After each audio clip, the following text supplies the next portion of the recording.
Hello, everyone, and welcome to the R&D session number 6 by EDP New. So I would like to just make a short explanation. We are on the session number 6, and we have decided to go public and open these sessions to everyone. And so the session today is going to be dedicated to 5 new projects that were awarded to EDP New, and that we are participating, and we'll see. We have a final round table about innovation and financing programs in Europe. We have already had other sessions about different subjects. We will be soon releasing the recordings of these sessions, and every 2 weeks we have new sessions in 2 weeks. So we'll have another one about buildings and cities and smart cities and communities. And in 4 weeks, probably, we'll have another session about smart grid projects. So, going to today's agenda, I'll do a very quick introduction of the session and about new R&D.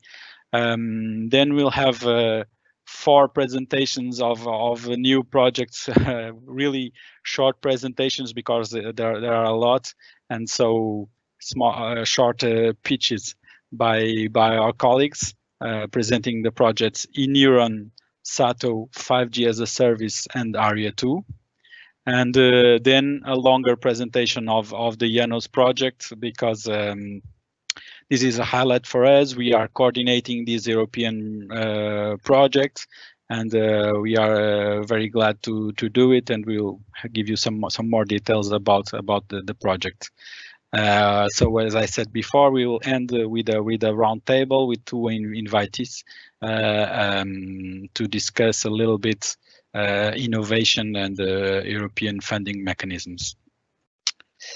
So just a quick overview of EDP New. So we are an R&D center by EDP, of the EDP group. We work with all the business units from the EDP group, and we are organized in 5 areas, in 5 knowledge areas, which I will go through very quickly. We have a very long session, so I will not go on details on all the areas. But you can contact me, or you can contact the people that are named here that are responsible for each of the areas. So the first one is smart grids and the interoperability. The second one, the positive energy communities area. Third area about renewable energy sources technologies. Another one about the integration and the flexibility needed for the integration of renewable energy sources. And the final one about digital energy solutions. So very quickly, this is the way we are organized, and today we are going to have presentations from projects which are from most of these areas, and so this will be very interesting. I don't want to lose any more time, and I will give the floor to Gisela Mendes to present you the Neuron project. Go ahead, Gisela. Thank you, Alexandre. Hi, everyone. So I'm going to present very briefly the Neuron project, whose main goal is to develop innovative tools for the optimal design and operation of local energy communities, where we want to integrate distribute energy resources and have multiple energy carriers at different scales, and also to provide several benefits for different stakeholders, namely for the local producers and consumers, because it's expected they are experience some reduction on their energy costs, together with an improvement of the environmental quality. It is also expected that developers and solution providers can benefit from the Neuron project, since they have here an opportunity to develop new technologies and also to replicate them throughout Europe. And finally, I would like to highlight that we are foreseeing also some benefits for the DSO, since while we are optimizing these local energy communities. So it is expected that we will avoid some grid congestions, and some network investments can be postponed. Just want to add that the Neuron project proposed the energy hubs as the main, let's say, concept for managing these local energy communities. And these energy hubs will be responsible for providing some energy services, such as power, heating, cooling, also some ancillary services. And we will have also the micro energy hub concept, which will represent the prosumers, either industrial, commercial, or residential within the community. And these micro energy hubs are going to cooperate with each other by sharing all the energy carriers, and the final goal is to satisfy the energy needs of the entire community, which is managed by the energy hub. So this Neuron project is our ASI 2020 funded project. It's an innovation action project. It is led by INEA, which is an Italian National Agency for Energy and Technologies. We are here in this project together with EDP Commercial and Smart Energy Lab as our third parties. And other important partners in this consortium are the Ministério da Defesa Nacional through the Navy, Tecnalia, Sintef, INEIDA, just to name a few. So the project will kick off next month. It will last 4 years and has a total budget of 6.3 million euros, of which around 700,000 will be for EDP budgets. Our main role in this project will be focused on implementing and managing the Portuguese pilot, which will be on the Lisbon Naval Base. So it's a military campus where with its own private distribution grid, where we have a substation that powers 2 different networks, where we can find different loads that will be managed by the Neuron tools. And we can find also some distributed energy resources, such the ship diesel generators and its batteries, a PV system, and also 2 EV charging stations. So we will also contribute throughout the project. Namely, we will support the consortium to further develop the concept, and we'll participate in other standard tasks in this kind of project, namely the definition of use cases, business models, economic evaluation, replication plan, and the exploitation plan as well. Just to finalize, I would like to highlight the main outputs of the project. The first one is, of course, all the framework analysis for these local energy communities with multiple energy carriers. The definition, of course, of the use cases, business models, and the replication plan is also an important output of the project. Then the optimization of the energy hubs and all the related in-Neuron digital tools to design and manage in an optimal way these energy hubs. Thank you. Thank you, Gisela, and thank you for being on time. Next project, the SATO project, will be presented by my colleague Paul Kessler. Paul. Yes, hello everyone, and thanks to you, Alex. I'm the project manager of the SATO project, and yeah, within the next 5 minutes, I will try to explain you a bit why is there a SATO project and what is it about, and also hope to highlight what's basically in it for EDP, but also what's in it for Europe. Let me start with the background. So the European Commission's targets for 2030 are basically to cut 40% of the EU's greenhouse gas emissions, while also improving energy efficiency basically by 32.5%. However, the current EU building stock basically remains very inefficient. So 75% of the existing European building stock is labeled as inefficient, which basically leads to that buildings roughly consume 40% of the total energy consumption of Europe, and then also which entails basically 36% of CO2 emissions for the EU.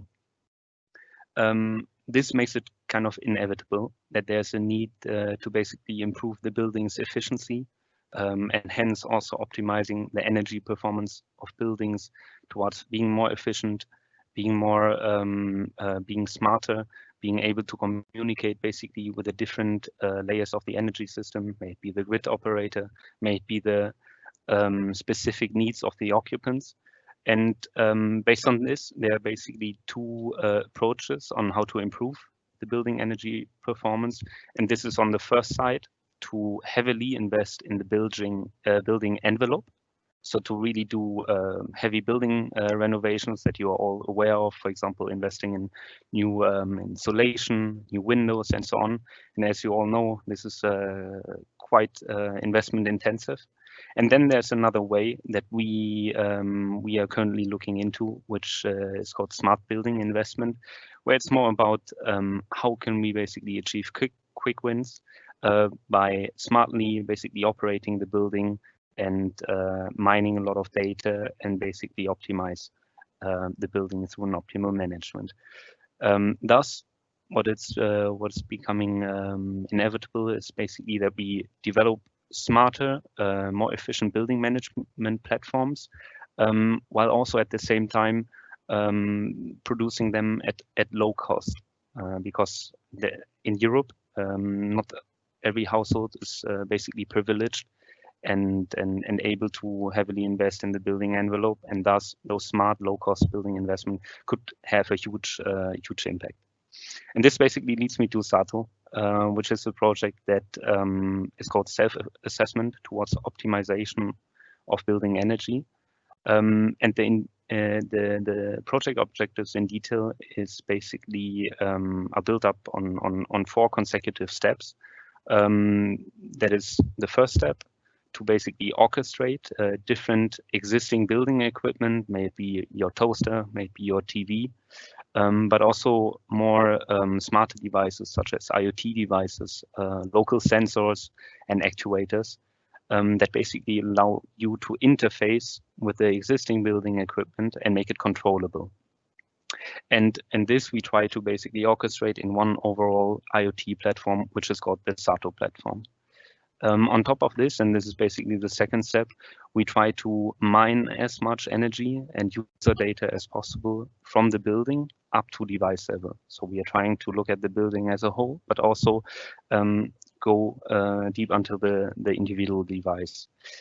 Of course, while ensuring the GDPR, data privacy, integrity, which is also a crucial part of the SATO project.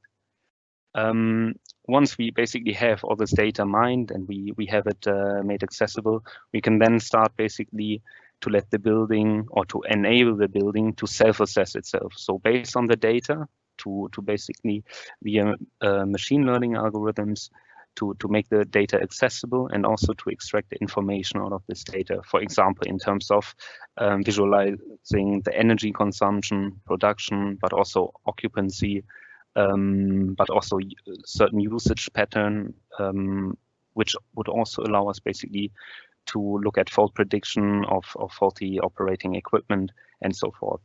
And the last step is basically that we, based on this self-assessment, also allow the building to self-optimize itself. And with that, we basically want to train AI-based building control algorithms with the data that we extracted from the building and try to optimize the energy consumption, energy flexibility,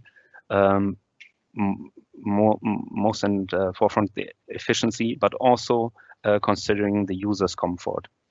Another very important aspect, also in consideration with the COVID pandemic, is of course also to look into optimal indoor air quality and indoor comfort. Some key facts for the SATO project. The project started in the beginning of this month. It will last 3 years. The overall project budget is roughly 6 million euros, of which 10% basically goes to EDP. I'm saying EDP as we are basically joining this project as a consortium, as an EDP focused consortium in itself, assembled by EDP New, the research center, then EDP Commercial, and the Smart Energy Lab. And now I would basically proceed exactly to what's in it for EDP and what's in it for Europe, basically.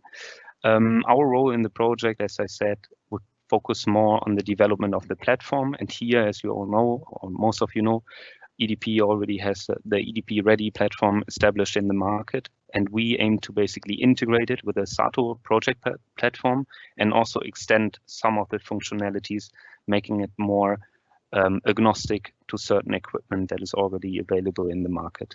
Here, of course, in close collaboration with our partners, EDP Commercial and the Smart Energy Lab. Aside from that, as we are envisioning to be the major developer of the platform, we will also coordinate setting the requirements and specification of the entire SATO system for the project. And this basically focuses on the one hand side on the platform itself, but also on certain new energy services that we want to develop on top of that. Aside from this, we also coordinate the demonstration activities in order to basically validate all our developments that we developed before. Some key outputs for EDP would be that we are able to basically extend or have an extended EDP Ready platform at the end of the project that basically offers new application interfaces, new user interfaces, and also on the secondary layer, new services. New services may be for the occupant, may be for the building operator, in terms of flexibility, in terms of fault prediction, and so forth. And those services will still be investigated within the project. And of course, one of the crucial elements of those research projects are also the partnerships. So the partnerships will be crucial for us to basically put EDP on the map in the building sector and establish partnerships, for example, with partners such as Siemens, the Faculty of Science of the University of Lisbon, but also SONAI. Aside from all the outputs for EDP, there's also a value that we create here for Europe. And this is basically summarized here on the left side. In terms of CO2 reductions, we envision to avoid 344 tons of CO2 per year while operating the SATO system. To give you an idea of what this corresponds to, it's basically the CO2 emissions per year of 75 cars. Aside from that, we envision a cost saving of 1.4 million euros a year for the households that engage in the pilots, for the households and also offices and other buildings.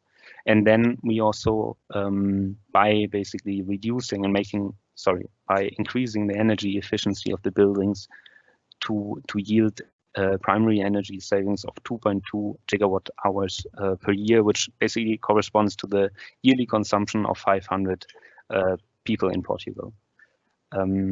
Aside from that, another important aspect is, I think, that we aim to create up to 65 jobs during the project of SATO and also 5 years after the project's end. And I think that's it. If you want to know more, please feel free to contact me. Thank you, Paul. Next project is 5G as a service, and I will give the floor to Gonçalo Lacerda. Hello, good afternoon. My name is Gonçalo Lacerda, and I'm here to present you the 5G as a service project. Regarding this project, we have a project that have a few partners, two from Portugal and also from Spain, Belgium and Italy. And we have here, as the main objective of this project, is to try to create a marketplace to solve a problem that the launch of the 5G areas and the network or grid regarding this area is to have this demonstration regarding the launch of the project and to create a marketplace to be easier for the stakeholders of this area to participate. Regarding the objectives of this project, if the demonstration of 5G as a service at least at 5 European cities and targeting a total of 25 sites by proposing existing or installing new ones, places or furniture to put the antennas for this grid. We also have as an objective to have a joint venture creation for the 5G as a service area. Also, we need to acquire 5 customers, as I already spoke, and we intend to have 3 new city pilots in this pipeline, and also to have 500 5G sites available on this platform, which will be a marketplace for this area. Regarding the key facts, the project will be launched tomorrow. So tomorrow we'll have the kickoff meeting, and we will have a duration of 30 months, 2.5 years, with an overall budget of 3 million euros.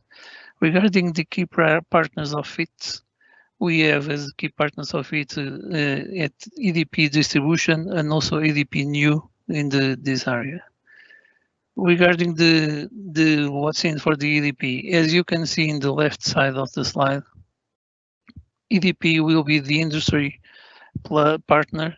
And what's the industry partner? We will deliver and furnish the places to put the antennas, and also regarding this area and regarding the implementation and dissemination of these pilots across the areas. We intend as to be a neutral host, so to install the antennas, and we will give access to our infrastructure for the demonstration purposes. We also be involved in the demonstration and the validation activities, and that's the main objective for the participation of EDP, because EDP has this area, and as you know, is disseminated for all Portugal, and also the participation in the development and validation of a platform business model for all the stakeholders. The main objective for this is to create the marketplace, as I already said. Regarding the key outputs for EDP, we will intend to evaluate this business model of a neutral host and to understand and to compare it to other existing revenues of the infrastructure, and so to understand if this is feasible and if this is a good idea for EDP or not. Also, to participate in the validation of an innovative marketplace to leverage the relations between the owners and the MNOs and operators and so on. And regarding this is to be easier to contract, to find and to contract places to put the antennas and to put the premises that we needed. Also, we intend, and this is truly important, validate the use of the blockchain for securing automatic economic transactions. And this is that's one of the areas and the key areas that we need to understand if this is really value added and if we can validate it in a good way regarding this area. And so that's it that I have to show now. And thank you. Thank you very much, Gonçalo. Next, we have Serena Langiano presenting the Area 2 project. Serena. Thanks. Hi, everyone. I'm going to present Area 2 project, which is the acronym for Atlantic Regional Initiative, led by the European Space Agency under the topic of offshore wind.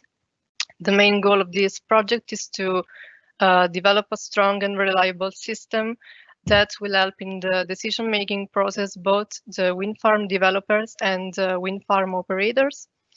To best estimate the resource of the wind, there will be conducted advanced meteorological and Earth observation data that will support wind farm developers during the design stage of a new wind farm. Wake effect and the rain erosion affecting the wind turbine blades will also be considered in the estimation of the wind resource. And wind and wave datasets will also have a large space in this project, as they will be collected to later develop 2 different kinds of forecast systems, one with a larger time frame of 5 days and another one with a shorter time frame of 2 days. And these weather windows will support wind farm operators in the planning of offshore activities. As for the duration of the project, this project has recently started in September 2020, and it will last until August 2022 for a total duration of 2 years. The overall budget allocated for this project is 200,000 euros, and the one allocated to EDP is 10,000 euros. There are 6 partners that will cooperate in this project, coming from 2 countries, Denmark and Portugal. The Technical University of Denmark will provide their wind speed dataset, and will also work on the estimation of rain erosion. IANOS will work on the overall platform. Wayback will work on the definition of the requirements for this system to be developed. We'll also work on the estimation of the wind resource, taking into account the wake effect, and also work on the risk assessment. EDP helped with the definition of the requirements for this system to be developed, and will put at the service of the project the end user experience gained through the WindFloat Atlantic. Portuguese Institute of Sea and Atmosphere will work on the consolidation of the wave and current dataset, and also work on the forecast side. Instead, their center will work on the engagement of the end user. As for our role in this project, we will be in charge of testing the development of these systems in a theoretical use case in the WindFloat Atlantic. The tools to be developed within this project will take into account the systems we helped defining. To name a few, correct assessment of the wind resource, short-term forecast, with the possibility of having alerts in case weather conditions worsen and may jeopardize the feasibility of offshore operations. The possibility for the end user to measure and monitoring the most important industry standard metrics of offshore wind farms, and also the possibility of having customized services with direct access to their outputs via download. As for the key outputs of this project, the ultimate service portfolio will be considered in the decision-making process in WindFloat Atlantic operations, and compared with the existing solutions. And finally, the wind farm developer will have the possibility to make comparisons between different geographical sites in terms of annual energy production and levelized cost of energy that will guide him through the definition of the design stage of a new power plant. That's all. Thanks. Thank you very much, Serena. So we are now in time to have our highlight project for today, which is IANOS, and I'll give the floor to Nuno Marinho. Thank you, Alexander. So today I'll be giving a brief overview of IANOS project. So to start off, the main objectives of this project, I mean, the biggest one is to demonstrate innovative solutions to decarbonize geographical islands in Europe. So this project is all about islands. That's what we are going to see through the next slides. And so our objective is also to allow end users to optimize their energy bill. So not only focusing on the technologies, but also including the customer and the end user in this transition to a more green future. And the main goal when we are deploying all these solutions and involving the customers is to increase the overall energy resource efficiency while decreasing the island's carbon footprint. The key facts of this project is the project that started in October, so this month. We have just started. It will last for the next 4 years. It has an overall budget of almost 9 million euros and EDP budget of close to 900K.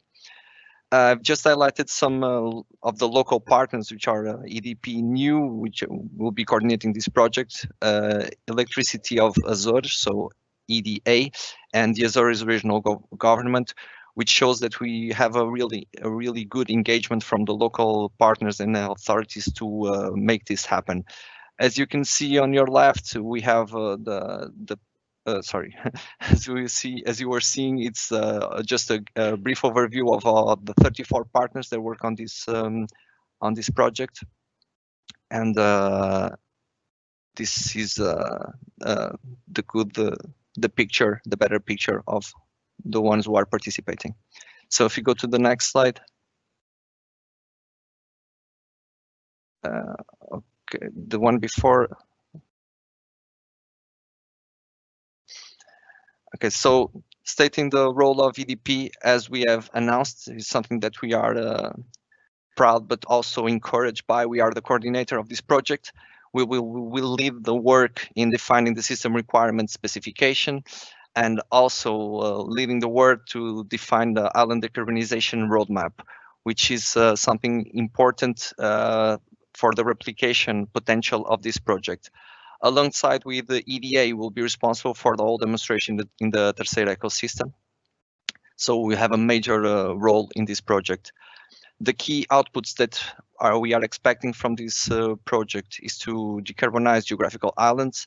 We have an important development of an intelligent virtual power plant, and the development also of a decarbonization master plan that will have an impact in the replication of this problem. So again, our intention is not to concentrate this project in the islands in which the islands that are partners, but also to make sure that by the end of this project, we can replicate these solutions to the other European islands. One of the important outputs of this project is also that we see islands as a living lab for the high renewable energy sources penetration levels. So this is a trend that we've been seeing throughout the different countries in Europe, a little bit all over the world. And we know that the increasing level of renewables in the system will surely increase the challenges for the management and operation. So islands are a really good lab to understand what solutions might work and what solutions might be more challenging. So if we go to the next slide to understand the why IANOS. So the context is that we have an important percentage of the European citizens that live in geographical islands, almost 3.5%. And we know that the energy production costs are up to 10 times higher than the mainland. So with all this in mind, the energy production costs, also the concerns regarding the decarbonization of the system, in islands as well in the other systems, we have seen a trend to decarbonization. So we have seen a large-scale deployment of local renewable energy sources.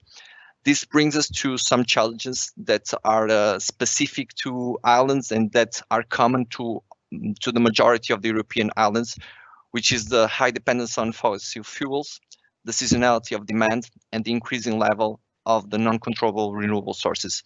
So those challenges are common to most of the European islands, and those are the challenges that IANOS will tackle. So on the next slide, we have our key objectives. So this is a bit of a sum up in 2 sentences per objective of what we are trying to reach with this 4-year project. So the first one is what I've been discussing, to facilitate the adoption of the extremely high penetration scenarios for renewable energy, and we'll do that through the creation and development of a virtual power plant. It's an important part of our project also, the demonstration of the different technologies that might enable this transition. This will be summed up in 3 transition tracks and 9 use cases that we'll tackle in a minute. And one thing that we cannot also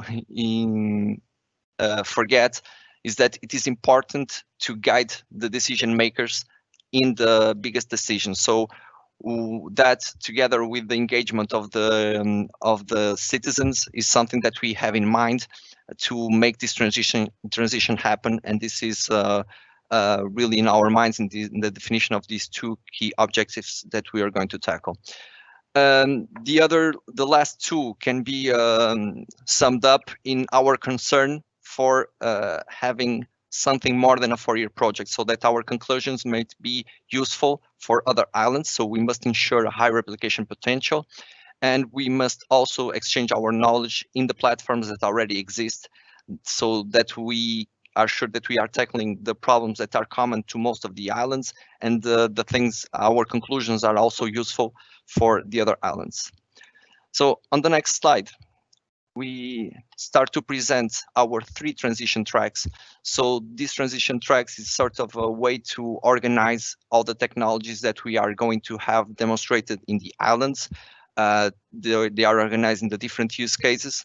So we see 3 transition tracks. The first one, energy efficiency and grid support for the extremely high renewable energy sources penetration, which has 4 different use cases. Transition track 2 is the decarbonization through the electrification and supporting from non-emitting fuels, also with 4 use cases that we'll see in a couple of minutes. And we have a third transition track, which is entirely dedicated to empowering the local energy communities. So this really puts forward our focus to put the end user and the consumer at the center of this transition. So in the next slide, I'm going to show you the 9 use cases that we are going to develop. The different countries, the flags indicate in which countries these use cases will be developed. So they are divided through the 3 transition tracks, and I'm going to be a little bit briefer on this slide. So on transition track 1, we have the community demand side self-consumption maximization, and also the community supply side optimal dispatch. So the idea is, once again, to bring all the end users and try to make them an active part of the system, both on the demand and on the supply side. We also have our third use case, which is the use of any scale storage for ancillary service to the system, as well as our fourth use case, so demand side management to support power quality. On the second transition track, we have the decarbonization of transport, which is something more familiar to what we have seen in other projects.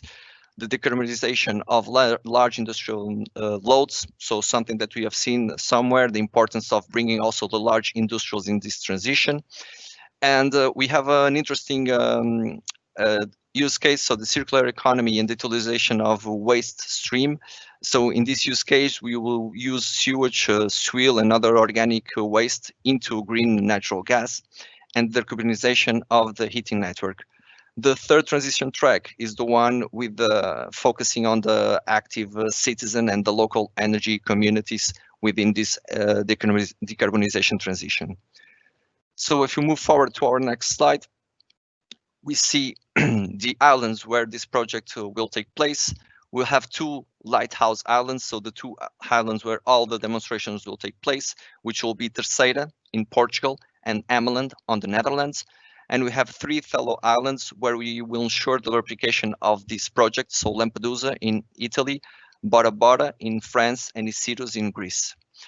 You also see a brief timeline of our implementation, which I'll just show you, not speaking too much about it. I'm at the limit of my time. So on the next slide, I have just a small focus on the technologies that we'll deploy in Terceira. So we'll have PV panels with integrated microinverters, smart energy routers. So all of these will continue with our goal of bringing the end user as an active part of the system. We have a hybrid transformer that will be developed by EFASEC with the power electronics allowing a stepless voltage control.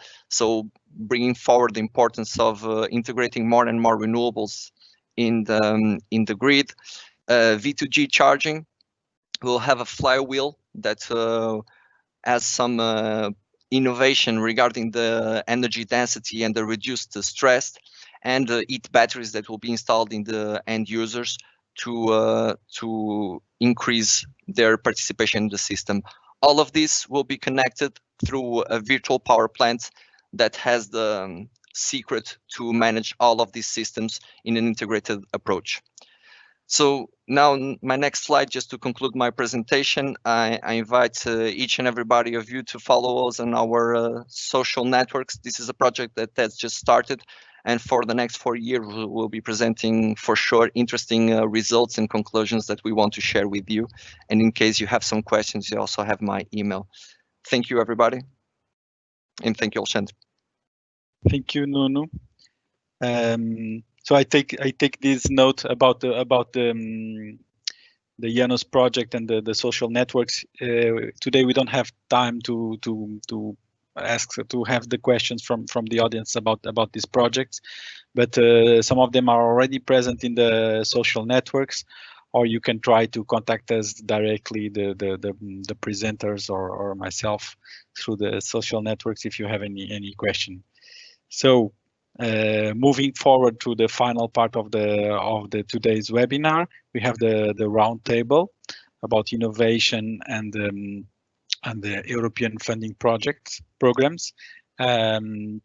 I will be handing the floor to João Maciel, which is the head of EDP New, and he will present his invitees just now. João. Thank you, Alexandre, and thank you to all the colleagues and to all the audience for bearing with us. And above all, thanks to our distinguished guests. Today we have with us Nuno Sousa e Silva. Nuno Sousa e Silva is the Managing Director of R&D Nestor, which is a research and development center from the Portuguese TSO, REN. And we also have with us Nuno Silva. Nuno Silva is an executive board member and chief technology officer of FASEC. I'll thank you very much for being with us. I plan to conduct this the following way. I plan to present just some brief slides to set the scene with some information, some new information on recent information on the Green Deal and Horizon Europe programs, just to trigger the discussion. And I guess we'll be able to be here for around 30 minutes and have a nice and hopefully useful discussion for all of us. So, as you know, Horizon Europe is coming to an end, and we have, let's say, the last mile of Horizon Europe is an initiative called Green Deal, which is an initiative whereby European Union is trying to focus on some key challenges that it has. In fact, 10 challenges with 20 call topics, allocating 1 billion euros to fund these initiatives and to have some tangible and visible quick results towards decarbonization and the greatest challenge that Europe is facing. The calls are open. They were open on the 22nd of September, and they are due on the end of January, which will lead to projects being implemented later in 2021. On the right side, what you can see is Horizon Europe. Horizon Europe is, let's say, the next big framework program of Horizon of Europe to fund research and development. It will be, let's say, the fall. It will be the project. The funding program after Horizon 2020, the new Horizon 2020. There was a slight increase in budget.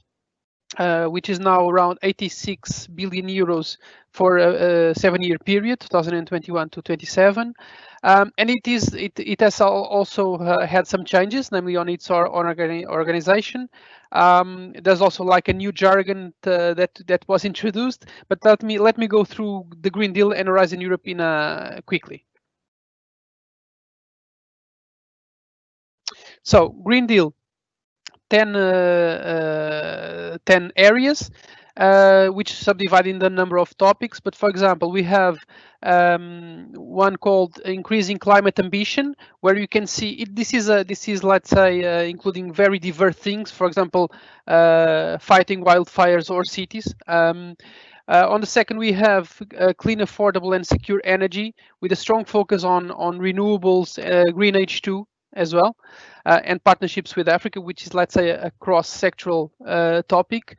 In industry for a clean and circular economy, we have topics like promoting the use of, let's say, less clean fuels for industry, for example with synthetic fuels, etc. On energy and resource and efficient buildings, the topic, of course, of buildings and their renovation. For sustainable and smart mobility, a focus on airports and ports. It's mobility, but at this level. There's one on, let's say, on farm to fork, which is all about agriculture, sustainable food. One on biodiversity and ecosystems. One on zero pollution, toxic-free environments. And there are two which are, let's say, transversal topics. One called strengthening knowledge, and one called empowering citizens. Horizon Europe, as I was saying, let's say it's the next big thing to support research and development activities in Europe. Main objectives are to strengthen the scientific and technological base in Europe, to increase innovation capacity, to increase competitiveness of Europe vis-a-vis United States and Asia, and to create jobs, and as well as reinforcing this role of the citizen as, in a way, co-creating the innovation and not only being, let's say, a spectator for what happens in research and development. And there are some things which are new. There is this growing emphasis on let's say, bridging this gap between research, innovation, and market and value through support to entrepreneurship, venture capital, etc. And the European Innovation Council will reinforce its role in managing this area. A growing concern in providing access to science data. This has already been ongoing, but to enhance open science and open access to data. Enhance European partnerships, namely these public-private partnerships are strongly incentivized, and also strengthening international cooperation with other countries, third countries, not non-European countries, let's say, with an emphasis in Africa. And finally, European Union has elected, let's say, 5 missions, where in a way are almost like specific fields where impactful research and innovation policies and innovation is being displayed. And these 5 challenges are: one is oceans, one is cities, one is, let's say, agriculture and food, one is climate change, mitigation and climate change, and one is cancer. So, looking at the structure of the program, again, we have pillar 1, which is more dedicated to, let's say, to science creation. Pillar 2, more let's say, apply research and development with these global challenges. And on the third pillar, what I was commenting, which is the, let's say, the support to bridging this gap between innovation and market. And the way this is organized is we have pillars. Within pillars, we have clusters, and within clusters, we have destinations, which leads me to the next slide. Budget-wise, strong emphasis on, let's say, on pillar 2, with more than half of the budget, 47 billion euros, and then around 20 billion euros with excellent science, and around 12 for the pillar 3. Going into cluster 5, which is the global, which is energy. Going from pillar 2, clusters. We have 6 clusters: health, culture, creativity, and inclusive society, civil security for society, so security, digital industry and space, climate, energy, and mobility, and food, bioeconomy, natural resources, and agriculture and environment. I guess the good news for us from the energy sector is that if we add up climate, energy, and mobility plus digital industry and space, which I guess are more or less where our focus will be. We have more than 26 billion euros of funding during the next 7 years, which is a significant budget to allocate, and demonstrates the priorities of Europe in this area. Now zooming into the energy area, the size of these circles is more or less the size of the number of calls, so priority in Europe.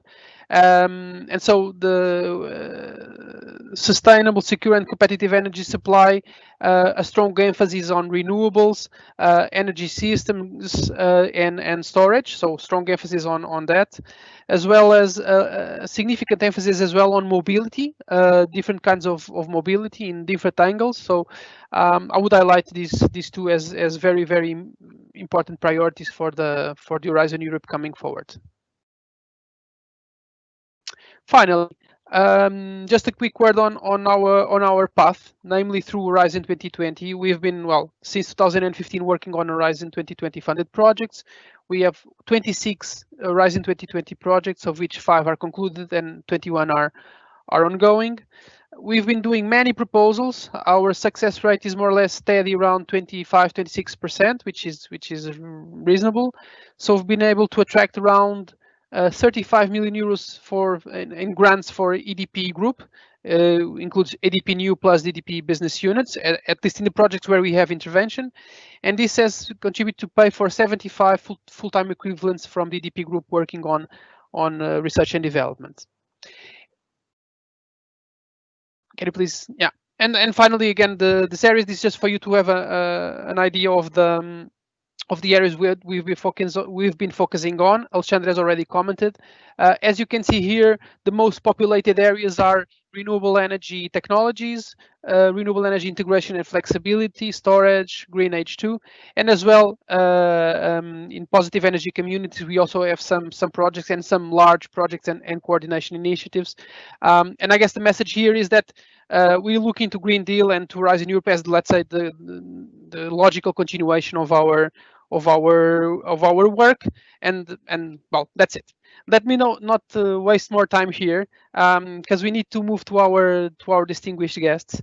Perhaps I would kick off discussion with a question for both Nuno Sousa Silva and Sousa Silva, which is for you to share, if you can, a bit, well, let's say, the importance of this EU and also national R&D funding for your institutions, for R&D Nestor and for FASEC.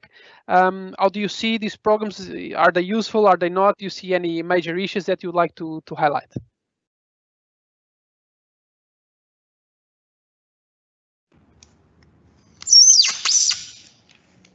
Do you want to start, Nuno, or shall I? Nuno Sousa Silva, you can start. Yes. Yeah. Okay, very good. Well, let me start by thanking EDP for inviting us to be participating in this interesting webinar and to address these topics of the European Union funding, not only the one which is closing at the moment, but also the ones which are coming up. And going to your question, yes, indeed, it is particularly important. We are an organization, a company which was created 7 years ago, more or less. As you mentioned, we belong, one of our main shareholders is the Portuguese TSO, R&amp, and from the initial phase we have had some initial projects, 4 initial projects which launched our activities, which are already finished. They were 3-4 year duration projects, and since then we have been working on H2020 projects most of the time, and in topics related to these areas. I was just even about just quickly to share with you a quick slide just to give an overview of the areas we are addressing, and I think this helps to understand why Horizon 2020 and Horizon Europe, together also with the European Green Deal, are relevant for our activity. So these are some of the areas in which we are involved. So renewable forecast and integration, flexibility and storage, digitalization, and in particular the topics of substations, all the topics related with system operators coordinators in coordination, TSO and DSO, and this is related to our DNA and our shareholders activity, which focus very much on this systemic approach to the system and system management and network operation. Not only these projects, several of the projects that you see listed here are not H2020, but the ones which we have pictures, most of them they are, and also these areas of system and network planning and dimensioning, aspects related with the markets, with asset management, network simulation and analytics. And this is just a basis to convey the message that in fact the use of H2020 is key for our development, and also to try to boost the knowledge and the experience of our shareholders, because our idea in the end is also to convey the value added that we obtain from here to our shareholders.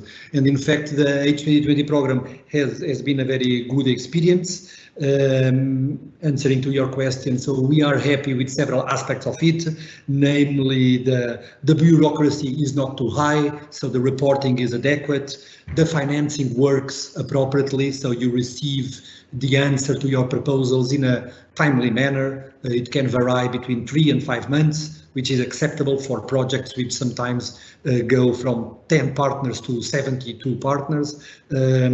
Also, the involvement with the international partners, I believe, is key in these days of more, let's say, open innovation. What I would say is more difficult sometimes is the typical exercise of working in group. Very often you have to wait for your partners in their developments, and you need their inputs in order to move forward. Also, sometimes what is developed or what is delivered by others is not exactly what you were expecting, so you keep on adjusting, and it's a moving target that you have to address, but that's part of the fun and pain of R&D and innovation. And also sometimes you are in the end of a delivery chain, and so you are dependent on the inputs and the deliverables of the previous ones in order to deliver your part, which is the last one, and which is the one who has a deadline towards the commission, which puts you in a hard spot. But so this is typical, I would say, probably not only to H2020, but particularly accurate in these programs, because they involve a lot of partners and so a lot of coordination. But having said this, now I close my mouth for a moment to let also Nuno from FASEC to go forward, and I can come back to other topics as you want. Thank you, Nuno. Nuno Silva. Okay, and I'll try also to share just here a highlight while I speak. I hope everyone can hear me, and thank you very much for the invitation to be part of this panel. It's great to be here with you. Well, for us, both H2020 and now the upcoming Green Deal and Horizon Europe have a significant impact on upscaling the strategy, the technology strategy that we have within the company. So we do define a strategy with a long-term view of 5 years. It is an inclusive strategy. What I mean by this is FASEC is a company who is very holistic on the portfolio and also on the markets, and therefore our technology portfolio is quite vast. And being vast, it means it also needs to be competitive. Since we are a medium-sized company, we need to be differentiated. So this is only a context to say that technology plays an ultimate role on the market position that we take, and therefore the way we leverage the business, the technology business, by participating in these European projects, allow us to do threefold. One is to obviously diversify the financing sources for innovation, R&D, and technology development. Let's not be hypocrite. I mean, this financing is exactly for entities, academic institutions, incumbents, and also industry to develop themselves and win competitive advantage. And so I think we are doing our role in taking advantage of that for the Portuguese economy and the European economy. The second is by enlarging our ecosystem, and let's be also obvious on the participation of these projects. It is clear that the consortium is a critical factor of success. For both the call itself and the way you develop a proposal, but foremost for the way you participate. And for us industry, it's great to be able to be on a role where we bridge the science and sometimes fundamental or applied sciences, and we bridge these into the last stages of the supply chain with the technology takers or our clients, be it electrical utilities, water distribution systems, environment systems, or mobility. And the third one, also as a great added value, it's a good way to complement, but also to create knowledge and the creation of specialized skills leveraged by the participation of deep technological developments. Let's not forget that many of these projects cover significant steps of the TRL development, the technology readiness levels, and therefore we need to portray and play a role in showing up our skills, in complementing and growing our skills. And all of this is done in partnerships, and it's done in a diversity of projects that you see in front of you in my slide, which range from power electronics to communications to the projects that you mentioned before. I've seen at least two logos that I also have here, with a significant participation on different fields: decarbonization, communications, as I mentioned, power electronics, 5G, you name it. So I think it's for us fundamental to enable us to roll out our technology roadmap. Yeah. Okay, Nuno and Nuno, thank you very much. Let me continue with Nuno Silva, EFASEC.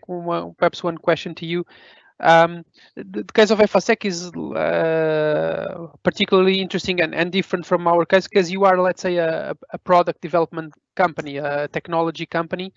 I presume that, of course, IP, industrial property is key in all technology companies, and usually this is a challenge within the context of these collaborative, large R&D funded projects.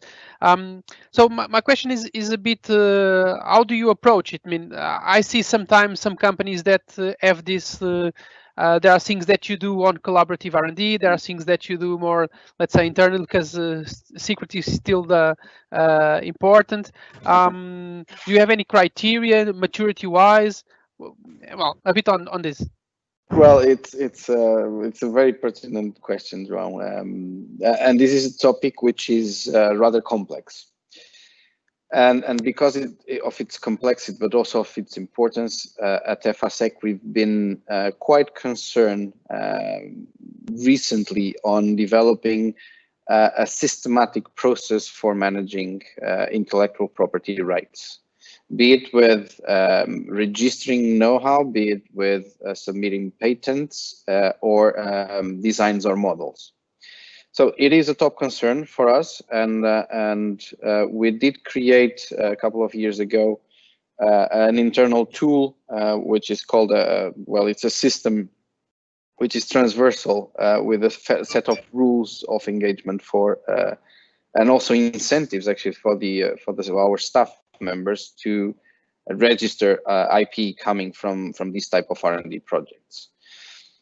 And the complexity lies on both on understanding what can provide us and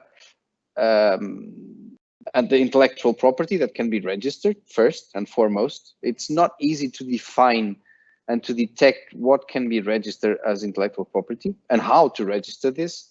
And then also to segment and be able to, in a very fair way, to invite other stakeholders who participated on the intellectual property development to engage with us and register these in a collaborative way. Therefore, we've on this process, we've created a set of rules that in the beginning of the project, we define a few scenarios in case a property, an intellectual property is registered, how to first, how to submit this and register this in terms of property, and second, how to commercialize and observe the protection through a different range of geographies, again, in a collaborative way. So we always involve partners who have done co-development with us. And with the results, just to finalize, the results here on these intellectual property management have been fascinating, actually, because we've grown our patent portfolio in the last, let's say, 1.5 years, couple of years, by more than 100%. We now run almost 60 patent families, and we again we do have the incentives to keep on enlarging this, and this is just an evidence on how important it is for the business. Yeah, thank you, Nuno. Well, perhaps now to Nuno Sousa e Silva. I guess one thing I see when I look at Nestor, I see that you guys have built a, let's say, an impressive research and development infrastructure, namely on the simulation side, where you are able to simulate. Well, you know this much better than I. Simulate all the transmission and distribution grid, I guess. And so the question is a bit on how do you leverage on that to become more attractive on your projects, and in what way that was in way fundamental for you to attract more projects and attract more interesting partnerships. And because to be very honest, this is something that we are also developing between EDP New and EDP Lab Lake, and we would like to, let's say, be inspired by your experience. Yeah, very good, thank you.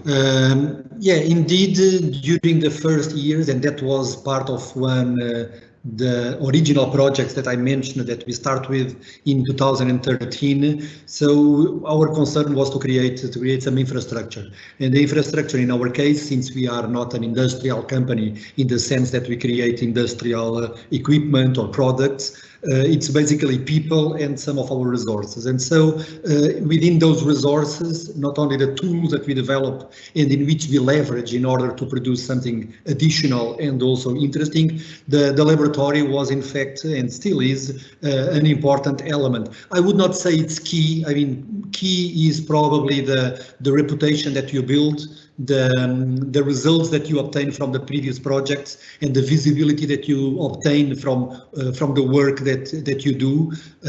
I would say that the laboratory is an instrument for that, but I wouldn't put it in the center of the process. And in fact, the laboratory is well, it has several components, and maybe I can share just one slide to have the people focused on what I'm talking about. And so basically, it's a space that we have here in Lisbon, which is a 100 square meter room, which has a computation room and a testing room.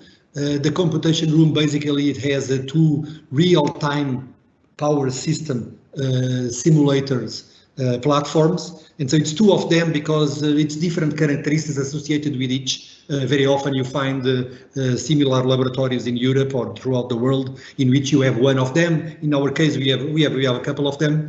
And so we have a computational room which is enclosed because it's noisy and it's warm due to the processing capability of these machines. And then you have also a testing room where you have the interfaces towards those power system simulators, where you can use IEDs. IEDs, it's intelligent electronic devices, by means of which you can do hardware in the loop tests. So you can basically, within the platforms, you can simulate the Portuguese network, the Iberian network, or the European network, depends on the level of capillarity that you want to put into these systems. But you can get very much detail if you put an area of or a geography of a particular country, like we have done.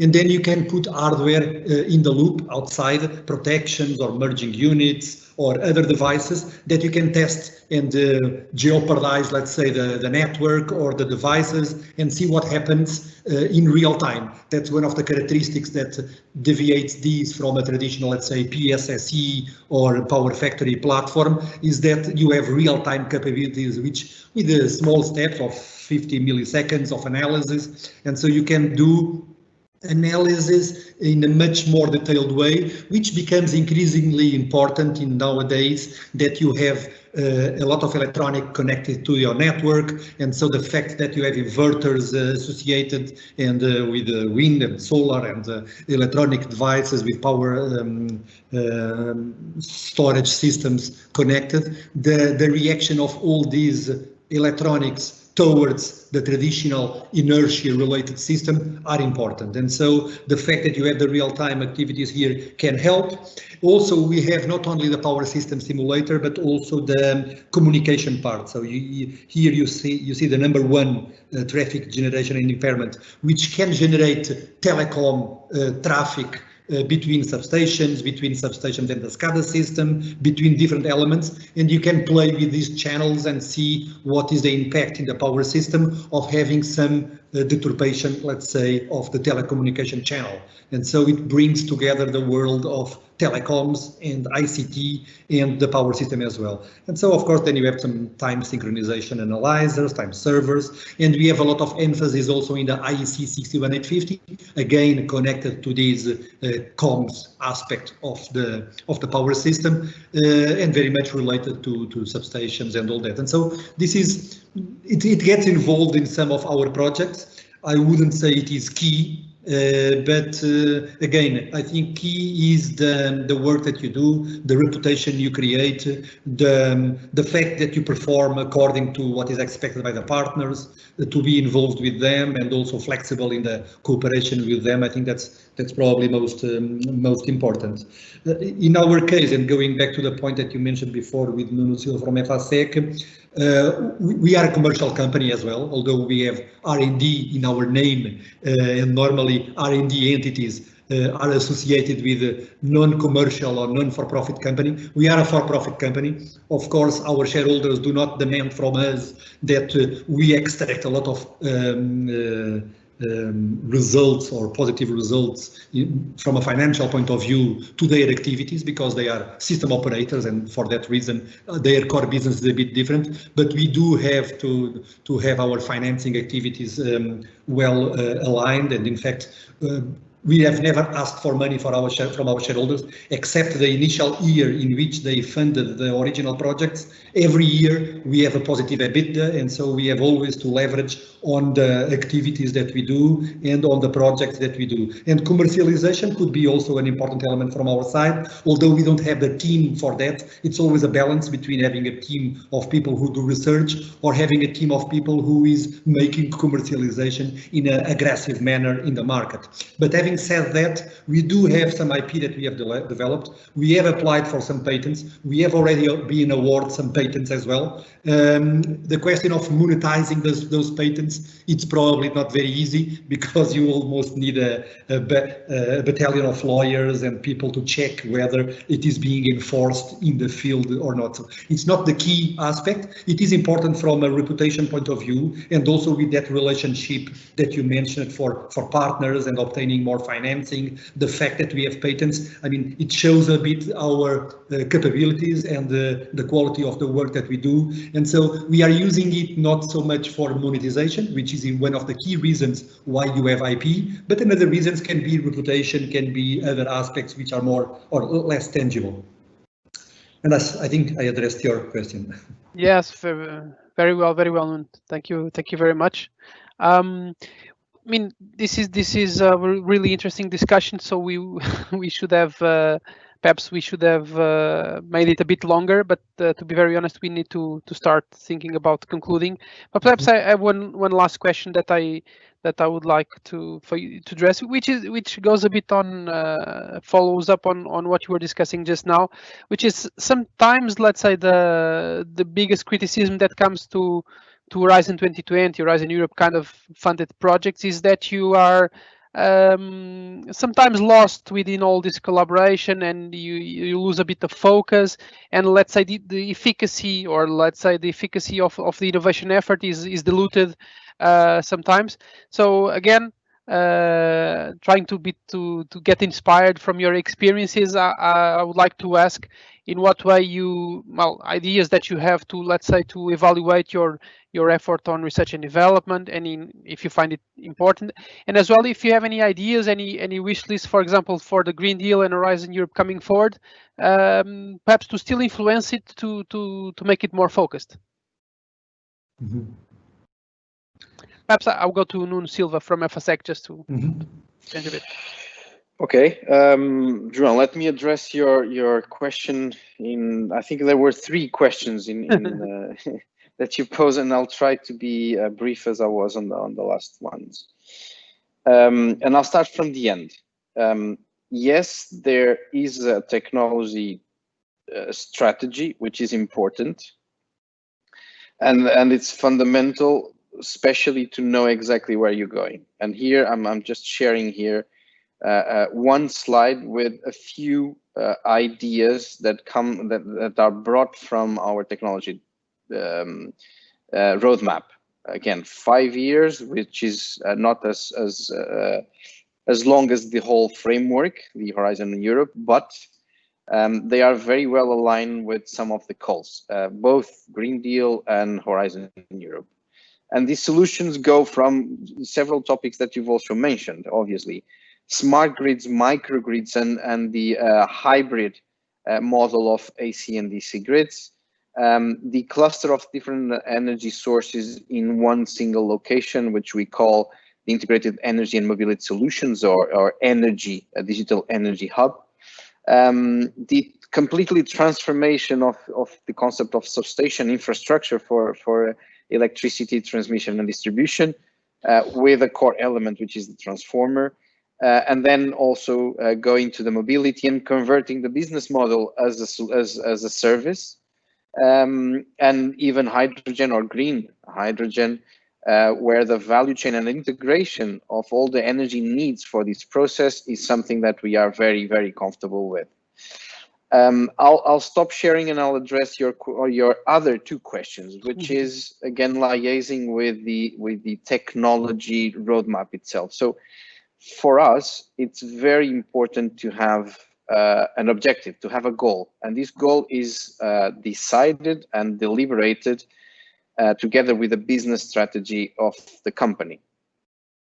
So there is a strategic roadmap, business and technology. And this is critical for us to understand what do we expect from these projects. You mentioned it is sometimes very easy to get lost in the middle of so many partners with so many ideas. Well, for us, from the beginning, from the proposal, we have 5 impact measures that we need to quantify for our decision process in terms of participation on each and every project. One is compliance and the risk management of any directive that changes and forces us to have a technology evolution. The second one is the additional revenues created by the solutions developed within the projects. The other one is cost reduction and the costs that you avoid by deploying your solutions, future or present. And then the other 2 are more with internal processes. One is with the efficiency of the process itself. So on the production of our solutions to have a time reduction or incremented productivity, which is equivalent. And the second one is something I mentioned before, is the generation of skills, of capacities and of technology development capabilities. And these are the guidelines that allow us to make sure that we do have a very coherent and tangible approach to every single project.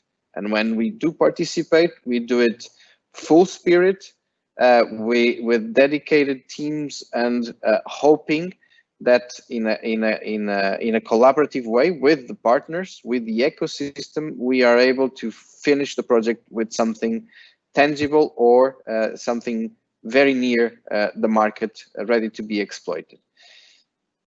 So I think this is more or less the three topics, the topics that we want to envisage for the future, the way we measure the impacts, and all of these as a basis of a technology strategy. Okay, Nuno, thank you very much. I don't know, Nuno Sousa Silva, do you want to comment as well? Very quickly, just because I understand that you are close to the end, so let me go more, well, let's try to go quickly on this. So in terms of how do we measure these? Well, there are several ways that normally companies measure these, which is like percentage of R&D spending in terms of revenue. In our case, it doesn't make sense because everything we spend is 100% on R&D. We are an R&D company. Other things are the return on the investment done. In our case, since the investment done by the shareholders is practically zero, the metric would go to infinity, which doesn't work as well. So normally what we see is how often and how interesting are the tools that we develop for our shareholders. Do they use them or not? And we have some examples in which they use. Another one is for ourselves as well. How often do we reuse the tools that we develop from one project to the others? Which means that what we are doing is helpful to build upon and to go forward to another investments, which means that the investment that we have done in a particular project is productive. And so it's usable for another one. And so the fact that we reuse the tools from our point of view is important, and we are not going on creating every time a new thing. Also from the shareholders' point of view, the tools that we develop, very often they can measure the reduction of outage that they would provoke in the system. In our case, our shareholder has almost zero outage, so the benefit would be difficult to measure, but the risk is reduced for sure. Another one is like smart substations. If we reduce the footprint, the cost, and increase the sustainability by converting to fiber optics several elements which were cable, they have a return which is immediate. If you deploy that smart substation concept in 3 or 4 substations, you recover in terms of cost of the substation already a lot that pays the project. So there are several ways to measure it, and we are comfortable with that aspect as well. The patents also is a measurement. The number of papers that we publish, although it's a little bit bureaucratic and a little bit too much paper work related, could also be a measure. But we normally address these aspects. Another element, and the final one, is what we expect from the Horizon Europe and the Green Deal. And so what we have noticed in the past is that the European Commission is increasingly concerned with moving from the R&D to the innovation field, which is having products in the market, and the political concern of creating jobs and creating value and stimulating the economy.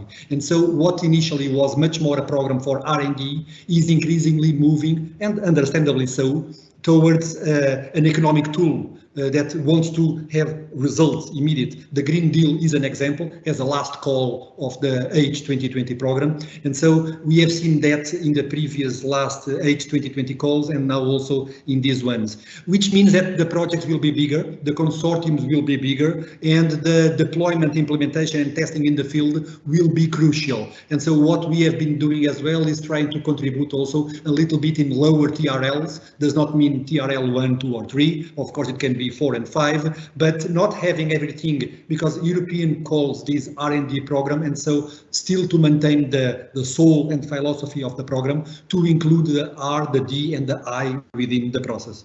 And this is all. Brilliant. Brilliant, my co-panelists. Well, thank you very much. I think we don't have time for, let's say, for questions from the audience, because it's already running late. I thank you, really thank you. I was a bit selfish because I was learning a lot and not sharing much. But then I guess on the next occasion we'll be able to share a bit from our side as well. But I was really interested to hear what you had to say. Well, thank you very much. Thank you. Bye-bye to all. Bye-bye. Thank you very much. Take care. Bye-bye. Thank you all the guests, and I would like to thank the audience also. I'm sorry for not having the time now to reply to your questions, but namely regarding IANOS, you can reach us directly through the social networks, and I will invite you to participate in the next session, which will be in 2 weeks, about the smart cities and the communities. Thank you very much, and see you next time.